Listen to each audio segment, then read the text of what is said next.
ẹ kú kàlẹ̀ ọmọ Yorùbá ẹ ǹlẹ́ ọmọ kóòtù òjíire ńlẹ́ lóko káàkiri gbogbo àgbáńlá ayé o. mo sì kí ẹni tí kìí ṣe Yorùbá ṣùgbọ́n tí Elédùà tó fún létí tọ́gbà èdè Yorùbá yóò dára fún yóò dáa fẹ́mi náà. Ọlọ́run ò ní fi kú pariwo ògo wa, kò ní fi àárẹ̀ pariwo ògo wa, kò ní fi ìbànújẹ́ pariwo ògo wa. Ògo dé ẹ̀mí pin, kò ní jẹ́ tiyín, kò ní jẹ́ tèmi. Ẹ jẹ́ á kọ́ra wa lẹ́kọ̀ọ́, ẹ jẹ́ á kọ́ra wa lẹ́kọ̀ọ́. Alágbàtọ́ méjì ló wà láyé. Inú ká já ọmọ wò fẹ́gbọ́n ìyá ẹni, àbúrò ìyá ẹni, alágbàtọ́ kan nù. Ayé gangan máa bá yẹn gba ọmọ tọ́. Gbogbo ẹ̀yin alábíamọ, ikú ò ní gbọmọ tọ́mọ yín lọ́wọ́. Àwọn ẹni bí ò ní gba ọmọ tọ́mọ yín lọ́wọ́. Èṣù ò ní gba ọmọ tọ́mọ yín lọ́wọ́. Ọlọ́run yóò bá yín wo ọmọ yín. Ọlọ́run yóò bá yín kàgbó rẹ̀. Ọmọ yín ò ní ṣìrìn o. Ohun tẹ́ fẹ́ káwọn ọmọ yín yà lójú ẹ̀mí yín bẹ́ẹ̀ náà ló máa rí. Ẹ jẹ́ á kọ́ra wa lẹ́kọ̀ọ́.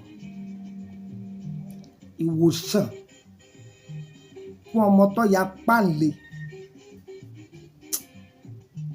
Ìtọ́jú tó péye fún ọmọ tó ya páǹle. Ọmọ tí ò gbọ́ràn. Ìmọ̀tí ni. Ẹ mọ̀ pé ọmọ mi lè jáde kó lé pòun.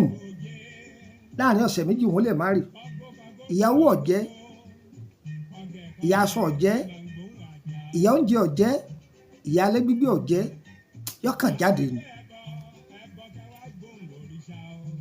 Ọgbọ́n wo làwọn àgbàlagbà máa dá sí? Àwọn ọmọ òkúta ń bẹ, àwọn ọmọ ẹlẹ́gbẹ́ òkúta ń bẹ. Gbogbo ohun tẹ́ bá sọ kọ̀ gbọ́n tẹ́ ń wí. Ọlọ́run má Jésù ọgbọmọtọmọ yín lọ́wọ́, má jẹ́ ọgbọmọtọ mímì náà lọ́wọ́. Ẹ bá ń tọ́jú panumọ́ àbò, ewé panumọ́ àbò, ewé panumọ́ àbàfẹ́. Ẹ gbọ́, ewé panumọ́ àbàfẹ́. Ewé rẹ̀kùrẹ̀kù èyí tó wà ní ẹ̀gbẹ́ ojú ọ̀nà, ẹ bá mi tọ́jú rẹ̀. Ewé ọgbọ́n, ewé jẹ́njókòó, òun náà ní ewé jókòó jẹ́. Ewé dandan, ewé dandan, ẹ gún pọ̀. Tá bá gún pọ̀ tán, báwo là á ti ṣe? Wò mí, ẹ̀yin ìyá, ẹ gbìyànjú ẹ ṣe é sílé fún àwọn ọmọ yín. Ṣé gbọ́? Ẹ ṣe é kalẹ̀ fún àwọn ọmọ yín. Tí a bá ṣe iṣẹ́ yìí tán, tó bá jẹ́ pé ìyá ló bá ṣe é fún ọmọ rẹ̀, ìtọ̀ ọ̀dájú tó bá tọ̀ ẹ fi po ọṣẹ yìí. Tó bá jẹ́ pé bàbá ló bá ṣe é fún ọmọ rẹ̀, ìtọ̀ ọ̀dájú ẹ fi po ọṣẹ yìí. Tó bá jẹ́ pé àǹtí ló bá ṣe é fún àbúrò rẹ̀, àmọ́ ẹ má jẹ́ kí ará àta ó fi ìtọ̀ ọ̀dí rẹ̀ po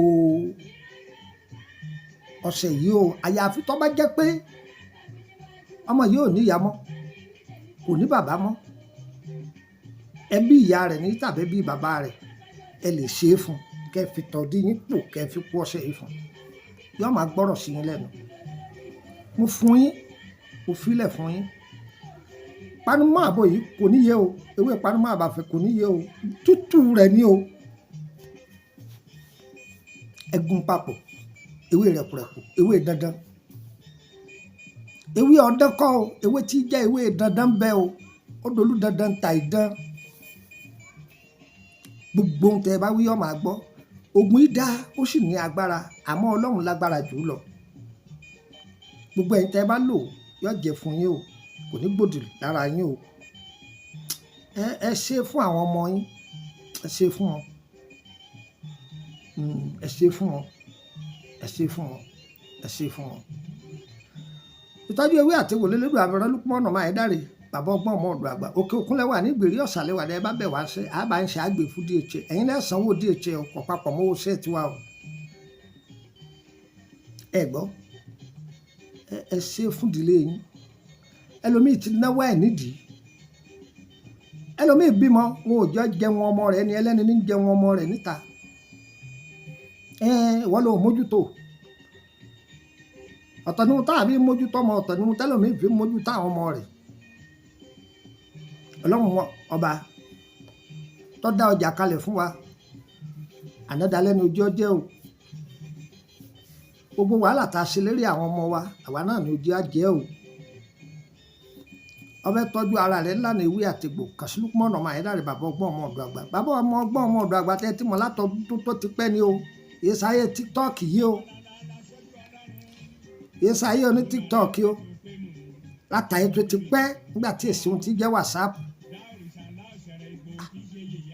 àbá ọgbọ́n òkèrè nú ayé adára fún yín tó bá jẹ́ pé lọ́tọ̀ orílẹ̀-èdè nàìjíríà ló ti fẹ́ wọ́ bá mi láti ìkòròdú gáràjì wọ́n mọ́tò tí ń lọ báyìí kù kọ́ bọ́ọ̀lẹ̀ ní Emily bus stop Emily street number 50 lẹ́gbẹ̀ẹ́ ilé lọ́ọ̀yà àmọ́ kó tó wá kọ́kọ́ pa aago mi dàrẹ́ẹ̀tì tó bá ti jẹ́ tí n bá ti sọ fún ọ pé mo tí ọba ti lọ bá mi sọ̀rọ̀ ní whatsapp a jẹ́ pé mi ò sí lórílẹ̀‐èdè nàìjíríà nù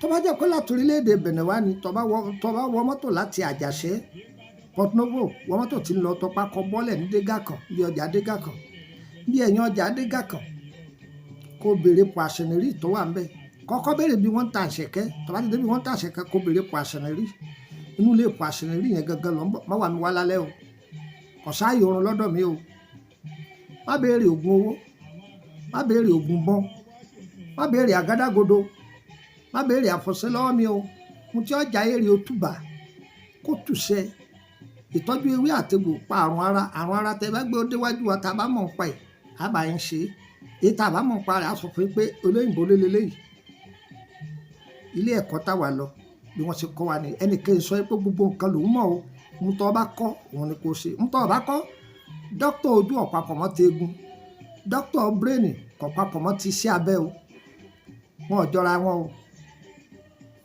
dókítà kọ̀ọ̀kan ọ̀tọ̀ọ̀tọ̀ ni o lè sọ pé gbogbo nǹkan lọ́mọ ọlọ́run lọ́ba tọ́mọ gbogbo nǹkan o adára fún wa o gba nọ́mbà yìí o mọ́dọ̀ +23480 3298 3298 direct line mi nu òun sì ní whatsapp nọ́mbà mi nọ́mbà náà lẹ́ ń wò nọ́mbà orílẹ̀-èdè nàìjíríà ẹ máa bá mi sọ̀rọ̀ ńbẹ̀ nọ́mbà orílẹ̀-èdè Benin +229 01546519928 tiwa lọ́wọ́ sí kò ní ṣe tọ̀tà wa ẹ fẹ́ join wa lórí whatsapp group public ń bẹ private ń bẹ private tọ́wọ́ àmì owó ni wọ́n fi wọ́ ọbẹ̀ láti nàìjíríà 10,000 ni wọ́n máa béèrè túmọ̀ alárẹ̀ àwọn àjọ tá a ti filẹ̀ tí ó yí ọ irú èyí tá a filẹ̀ yìí tó bá fẹ́ béèrè lórí ẹ̀ á dán lóhùn àbọ̀ tó fẹ́ gbà míì tí ọ̀pápọ̀ mọ́ yìí á tún fún ọ torí pé ọ sanwó fún ni bí a ṣe máa ṣe é nìyẹn tó sùn òfin parí àmọ́ wọ́n tó bá wà ní public ẹ dákun torí ọlọ́run ọpọlọ́run bẹ̀yìn ni ẹ dákun ẹ sáré bá ń túmọ̀ àlàyé èmi ò ní í dán lóhùn o